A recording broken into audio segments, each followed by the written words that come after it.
Some buffs and rebalancing for the Sisters of Battle orders.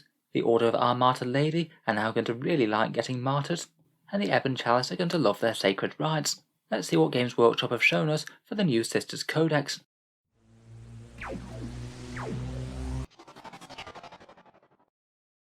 Hello and welcome back to Auspex Tactics, where today we're talking about the Warhammer community preview for the Orders of the Sisters of Battle. As with the Adeptus Mechanicus, this is actually really quite a big preview. We basically know all of their order convictions, their warlord trait and their stratagem, but they haven't told us the relics. Still though, it's going to give us a very good idea as to how they're going to be fighting and which ones might be stronger or weaker than before. Previously, for competitive Sisters of Battle, it tended to be Bloody Rose, Our Martyred Lady and Valorous Heart. They were usually the go-to. Bloody Rose probably being the strongest of the lot for melee Sisters builds, Valorous Heart being nice and hardy for a more durable army with ignoring AP-1 and 2, and Our Martyred Lady for somewhere in between, a bit of miracle dice manipulation and a little bit of extra power to injured units. It seems to me that some of the strongest ones have been toned down a bit, and a few of the weaker ones have been buffed. There's also some custom Sister Battle orders as well, so loads to talk about. Let's see what we've got. First up, we come to the Order of Our Martyred Lady, whose order conviction is largely unchanged. As before, if any units with this order conviction are destroyed in a phase, you gain 1 extra miracle dice, and if there are any squads that are depleted, then they will still be getting that +1 to hit, the same as before. Pretty solid and seemed quite fluffy to me. I think the only small change is that they no longer get the +1 to hit ability if the squad is restored back to their starting size, maybe with a Hospitaller healing a model. Their stratagem on the other hand, Honour the Martyrs, has seen an absolutely massive buff. Basically this was quite a small fluffy one, where if an enemy unit killed Our Martyred Lady's character, they need to get some rerolls against that unit for the best of the game. It was kind of fluffy, though not desperately powerful. Now however, that buff has been massively amped up. You now get +1 to wound against that unit, so for 1 CP that unit's kind of going to be marked for death, and it's going to be much easier to kill. This could have bolters wounding predator tanks on a 4+, or even standard Sisters in combat wounding Space Marines on 4s. It seems like this could actually be worth it to run some very cheap sacrificial characters, and not to worry too much if they do get killed in the vanguard of your army, as they'll likely be putting some big damage buffs against enemy heavy hitters. Finally, their warlord trait Shield Bearer has been changed a bit. It's now -1 damage to the bearer, and if the warlord dies or kills a unit, then the miracle dice that they get gets an automatic 6. Previously, the trait was +1 save and +1 wound. It still maybe seems a little bit passable to me. Ideally, you don't want your actual warlord getting killed if possible. Most Sisters characters aren't going to be killing too many enemy units all by themselves, and the -1 damage is an okay damage debuff, but not going to be all that relevant against a lot of things. I'm not sure this one's going to get taken quite as much if there are other good buffing options available. Overall though, it still seems pretty solid. They have the additional benefit of having Junitha Rita in their list as well.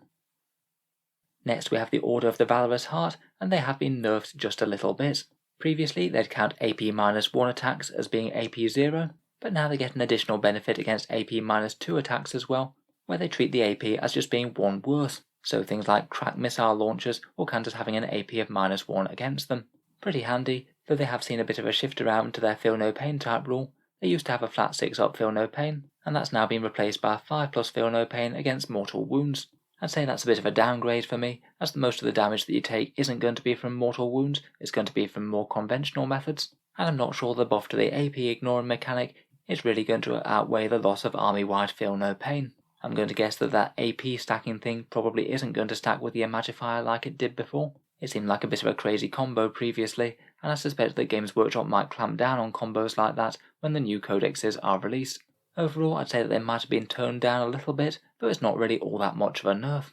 Otherwise, their Blind Faith stratagem, allowing them to ignore modifiers, is now usable in melee as well, and it doesn't seem to be locked to core units either, so you could still use this on things like Exorcists, or presumably that new Castigator tank. It might be good on Repentia as well, I suppose, provided they still work for order convictions and things. Ignoring a -1 to hit on those Eviscerators could be very nice indeed. Finally, their warlord trait Impervious to Pain grants a 5+ Feel No Pain, and you regenerate 1 wound every time you use an act of faith for the warlord. I'd say the Feel No Pain thing is the main draw. It's pretty much a flat durability upgrade. Could be handy if they're bearing an absolutely essential relic maybe. Overall they seem at least fairly similar in power to previous. Maybe their order conviction has got a tiny bit weaker, though Blind Faith has got a little bit better. Next we've come to possibly one of the most played Sister Battle orders, and that's the Order of the Bloody Rose. Quick to anger is still as devastating as it was before. When you make a charge, word charged, or make a heroic intervention, you get +1 attack and your AP gets better by -1.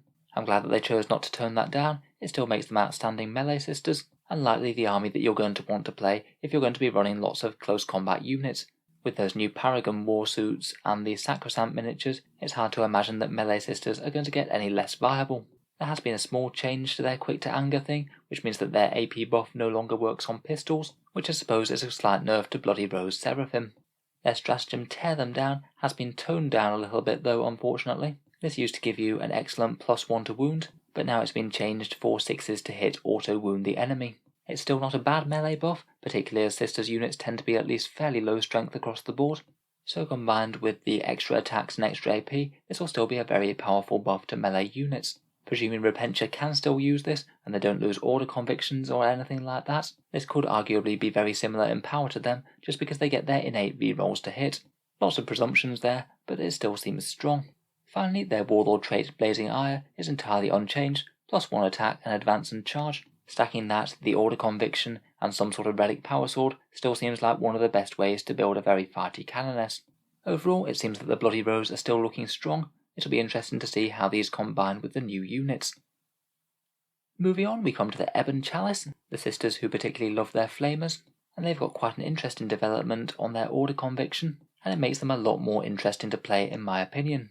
They've basically confirmed that Sacred Rites are remaining in the book, likely to be the sisters' unique whole army benefit, and now rather than either picking one Sacred Rite or rolling for 2, you can now just pick 2 Sacred Rites, and all the Ebon Chalice units in your army get both of those.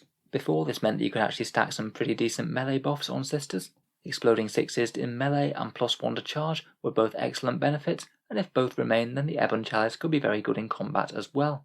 Really, the strength of this order will depend on how strong those Sacred Rites are. In addition to that, they still get their ability to expend 2 miracle dice to make one of them a 6. Can be a good way of getting rid of low value miracle dice and getting some very powerful damage rolls or charge rolls through. They do lose their 5+ feel no pain against mortal wounds though. That seems to have gone to the Valorous Heart now. Previously, their Flamer stratagem Cleansing Flames would give all of their Flamers an automatic max shot. It was 2 CP for getting automatic 6 hits with the Flamers. That has been subbed out for getting a little bit of extra range on Flamers, an extra 4 inches, and also every time you roll a wound roll of a 4+, you'll also get a mortal wound up to a maximum of 3 mortal wounds. This means that provided you're attacking with at least 2 Flamers, you are likely to get all of those mortal wounds, and it could be an extra nasty sting in the tail to punish an enemy unit with heavy armor that gets close. We know that Sisters Flamers have been renamed to be Ministorum Flamers. If they have some other cool special abilities, then I guess that could make this even more viable. Finally, their Warlord trait is Terrible Knowledge. The first miracle dice that you generate is a 6, and you also get a 5+ chance to regenerate command points. If you are playing Ebon Chalice, it seems perfectly reasonable to have this on the field. The miracle dice thing is nice, but just getting a few command points over the game seems sensible. Overall, they look far stronger than before, and really the strength of the Sacred Rites are going to make or break these. The Ardent Shroud order were the more mobile sisters, and perhaps one of the weaker orders in the previous decks. They can now advance and shoot all weapons as if they were stationary, so it means that the entire sisters battle line is going to be extra mobile for all the gun line units. Could be interesting for super fast moving retributors, or even just things like their tanks and vehicles getting extra zippy as they move around. To double down on their shooting, they also get to either reroll 1 hit roll or 1 wound roll every time an order unit makes an attack, so that's going to be extra nice on anything with, say, a token melter gun or multi-melter tagged into it. I quite like the flexibility between the two, as it means that if you pass your hit roll, you still might be able to use that reroll on the wound roll. Overall, they seem like an incredibly flexible gunline sisters army, both getting a damage buff and a mobility buff at the same time. Their stratagem is situationally useful. There are quite a lot of abilities that give out mortal wounds in 9th, and this stratagem for 1 command point allows you to shrug off mortal wounds on the roll of a 4+. Could be extra nice on a frontline sisters unit that's just about to get absolutely smited to death. Not too hard to recuperate enough value from this one to make it worth it. Finally, their Warlord trait Selfless Heroism gives the Canoness a 6-inch heroic intervention range and always fight first, which is particularly helpful with heroic intervention, as you do run the risk of just heroic intervening into the enemy and then them killing you dead anyway. I guess this really depends on whether or not Canonesses can be made suitably scary in melee, even if they don't have a particularly fighty order conviction, though I guess that reroll to hit in melee will help. I'd say perhaps these are the single most improved order out of any of them. They really weren't worth taking before, and now they could be an interesting option as a fast-moving, rugged gun line. Finally, last for the 6 big orders, we have the Order of the Sacred Rose. Their order conviction is to auto-pass combat attrition, so you're never going to lose more than one model to a morale check for them. When you use a miracle dice on a 4+, you get to get another one, which is buffed from a 5+ previously, though they have lost their ability to get a 5+ Overwatch. This could be the one to play around with if you just really like the Acts of Faith, and it's actually going to trend to getting around about double the amount of miracle dice over the course of a game, because of course when you regenerate a miracle dice, you have the chance to regenerate it on a 4+ the next time that you use it as well. Very powerful there, and particularly if you have other options allowing you to generate more miracle dice, maybe Canoness Warlord traits as before, or perhaps the Triumph of St. Catherine. These girls will just be able to use miracle dice like water, so there should be lots of nice buffs going. Their stratagem is pretty much unchanged from previously.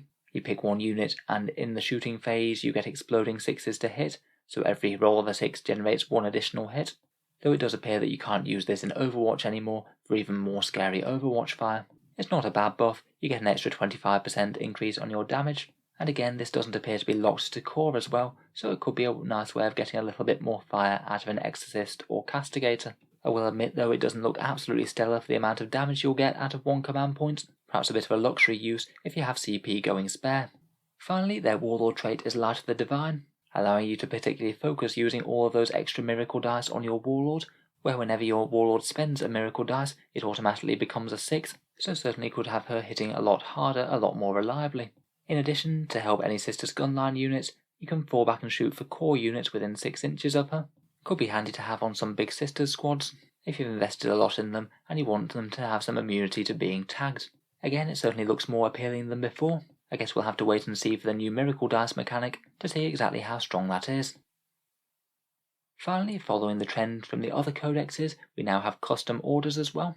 These ones seem to be following the very traditional Space Marine style option. Apparently there's going to be 16 order convictions to choose from. You can pick any 2, similar to Space Marine chapter tactics, though some of them do specify that they don't stack with others. We've got 2 here, both of which seem quite good for melter weapons. First of which is Raging Fervour, and this counts melter weapons as being within half range, either if they have the pistol or assault type, or if they're the heavy type and they're within 18 inches of the enemy. Basically things like Inferno pistols and regular melter guns will always be getting the very big d6+2 damage. Looks like it could be particularly strong either with things like Seraphim with Inferno pistols or maybe Dominions. The other option seems to be half of the Ardent Shrouds one. Every time a unit is chosen to shoot or fight, you get to reroll 1 hit roll or 1 wound roll. Again, this seems very strong with melter guns. It seems like combining these 2 could be quite fun and work on quite a few units. Maybe if you ran multiple small unit sisters spam, maybe 5 unit sister squads each with a melter gun, or loading up on Dominions or Seraphim with melter weapons. You can get some very scary damage output going out of these just from the order conviction alone. Say if you either had a unit of Dominions with 4 melter guns, or Seraphim with 4 Inferno pistols, you'd average around about 11 wounds on a toughness 7 vehicle. Those extra hits really seem to stack up, and that's before you get any character buffs or things. So overall, plenty of interesting changes for the Sisters orders. At first glance, they certainly seem to have balanced these at least fairly well. I feel like Bloody Rose is still going to get taken an awful lot for assault units, but I like the way that they've targeted Ebon Chalice, Ardent Shroud, and Sacred Rose with some quite nice buffs. All of those seem far more playable than they were before, and it'll be interesting to see if anyone takes them up. I'll certainly be looking to cover these and the rest of the Sisters Codex in full, just as soon as we have information available and I'm free to make a video on it. Hopefully if they keep up their previews as they normally do, their review should be out sometime early next week, maybe Monday or Tuesday. If you'd like to see that, feel free to subscribe to Auspex Tactics, where I'll certainly be keeping 40k content coming with new videos basically every day. Finally, if you have been enjoying my videos, I would just like to mention that the channel has a Patreon page, which you can find down in the video description below. Channel patrons do get a fair few advantages, such as seeing certain new videos early, regular votes to see what sort of things happen next on the channel, and automatic entry into the regular prize giveaways, with a chance to win some really big model kits each month. If any of that sounds good to you, or you'd just like to help support, then the link is down in the video description below. In any case, a massive thank you for listening, and I'll hope to see you guys next time.